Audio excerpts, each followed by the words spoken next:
తన దాసులకు కనుపరచుటకు దేవుడు ఆయనకు అనుగ్రహించిన ప్రత్యక్షత.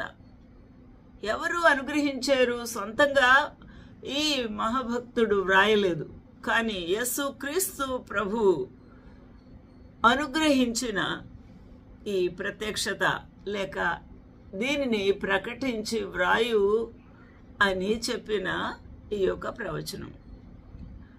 ఏమైనా ప్రత్యేకత ఉందా అని మనం గ్రహిస్తే, రానున్న కాలములో సంభవింపనున్న సర్వ రాజ్యములకు సంబంధించిన, సర్వ ప్రపంచములకు సంబంధించిన, సర్వ ప్రజలకు సంబంధించిన వాక్య భాగం ఇది. కాబట్టి ఈ యొక్క సంగతి ఏమని తెలియచేస్తుంది అనగా, 1వ అధ్యాయము ప్రకటన గ్రంథము 1:3లో సమయము సమీపించింది అనే ప్రకటన. మేము గోదావరి బ్యాంక్ దగ్గర ఉన్నాం, మా నివాసం. 10 హెచ్చరిక, 11వ హెచ్చరిక, గోదావరి ప్రవాహం తీవ్ర స్థాయిలో భద్రాచలాన్ని ముంచివేస్తూ దిగువ భాగమైన ధవళేశ్వరం ఆనకట్ట వైపు వస్తుంది అనంటే మేమేం చేస్తాము?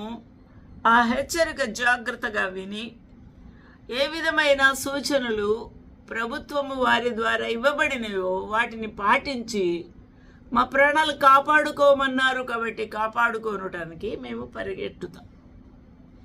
ఇక్కడ కూడా సమయము సమీపించింది. దేనికి సమయము సమీపించింది? ఇది ప్రశ్న ముఖ్యమైనదిగా మనము ఎంచుకోవాలి. దేనికి సమయమైంది? భోజనానికి సమయమైందా?